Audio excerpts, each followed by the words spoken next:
Let's start talking about respiration by talking about the air that we breathe. Okay, so we know that we inhale regular air, and air is not 100% oxygen. It's a mixture of gases, right? Air is made up of nitrogen and oxygen, carbon dioxide, and water.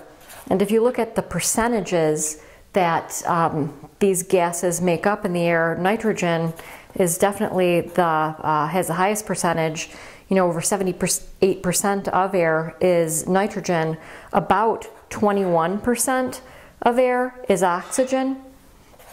And then carbon dioxide and water make up a small percentage of air. And so, you know, just taking a look at the composition of air, that's basically what it is. So when you talk about the total air pressure, the total air pressure, or the barometric pressure, what that is the sum of the pressure of each one of these gases. So nitrogen exerts pressure, oxygen exerts its own pressure, carbon dioxide exerts its own pressure, so does water.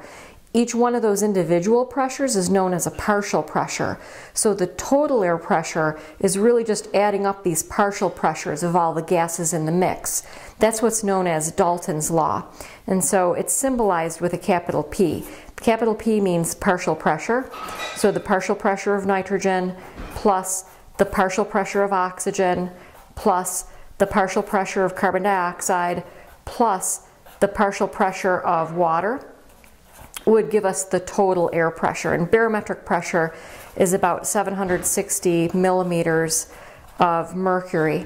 And so if we look at the partial pressures of the gases in the mix, the partial pressure of nitrogen is about 597, partial pressure of air is about 159 millimeters of mercury, and then the partial pressure of carbon dioxide and water, if we add these up, that's how we're getting to the 760 millimeters of mercury. So again, this is what's known as Dalton's law. Dalton's law just states that when you're looking at a mix of gases, like we're looking at here, so air is not, you know, pure oxygen or pure nitrogen, it's a mix of gases. That when you look at a gas pressure that's a mix of gases, that total pressure is just the sum of the pressures exerted independently by each gas in the mix. So once we move this atmospheric air into the lungs, you can see that the partial pressures of the various gases in the mix in the lungs do not equal the partial pressure in the atmosphere.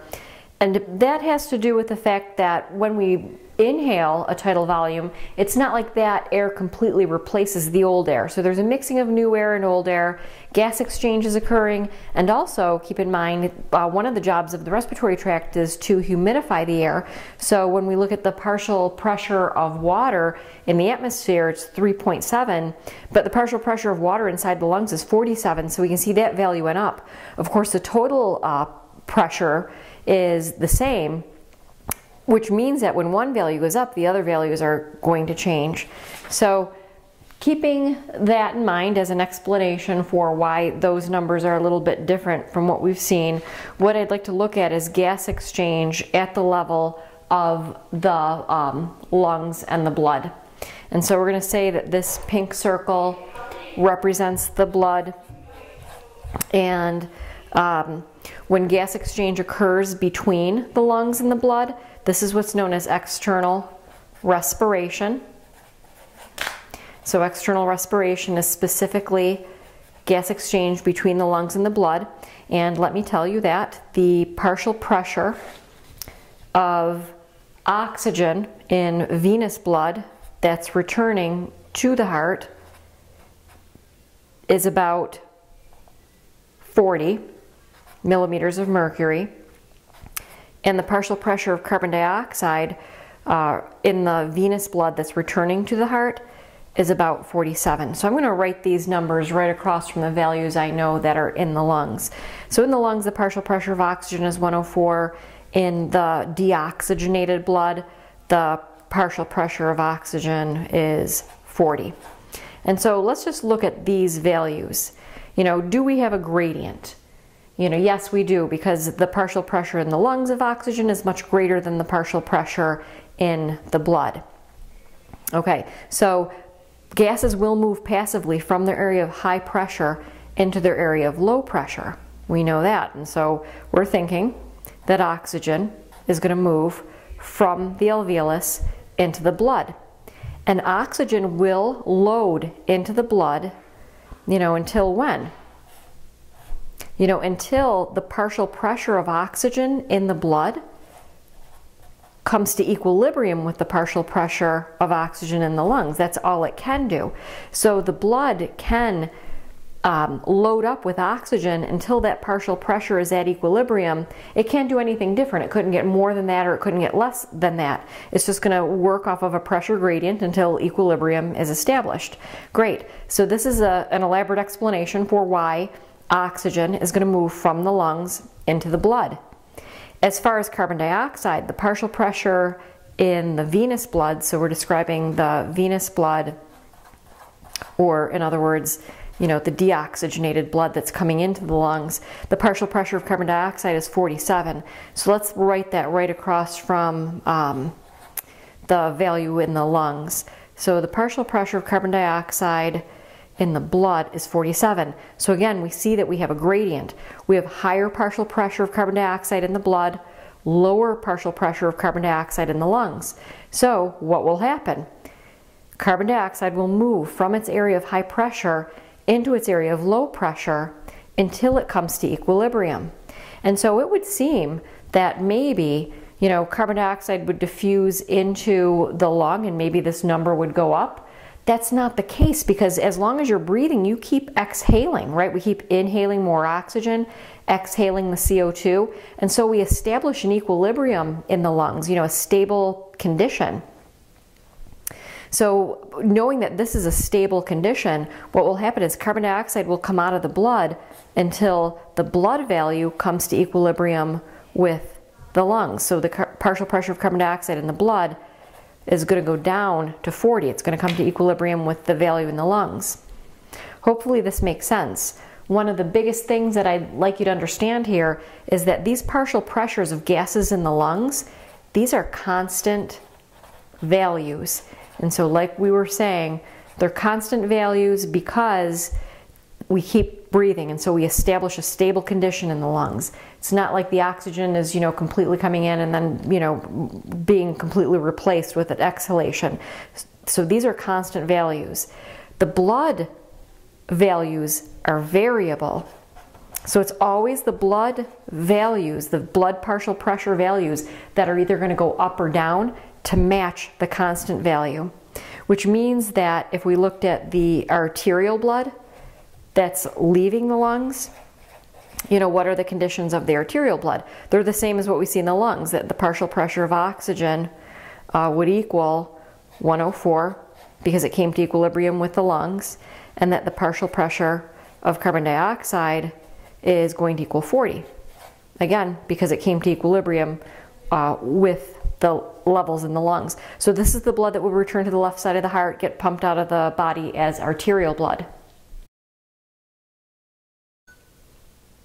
Let's finish up with talking about internal respiration.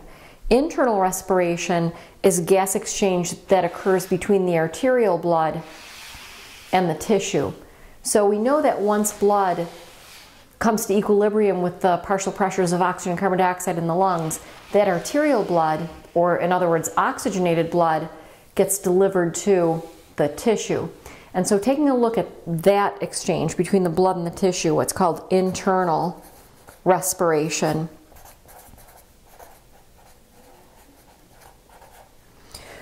I'm showing you that the tissue values of the partial pressure of oxygen and of carbon dioxide. So we know that the partial pressure of oxygen in arterial blood is 104. It came to equilibrium with the lungs, and so I'm going to write that right across from the tissue. So the partial pressure in the blood of oxygen is 104 millimeters of mercury.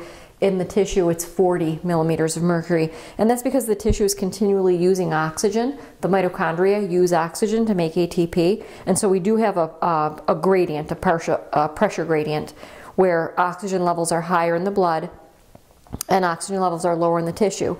And so oxygen will diffuse from its area of high pressure into its area of low pressure until it comes to equilibrium. And you might think that this number, the partial pressure of 104, would go down because it's donating to the tissue, and that's exactly what's going to happen. The oxygen will unload out of the blood, it will go into the tissue, and so the partial pressure in the blood will come to equilibrium with the partial pressure in the tissue.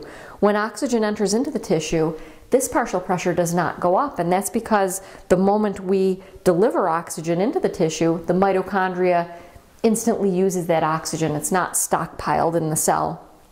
And so just like the lungs, the tissue values are constant. Okay, so they're stable.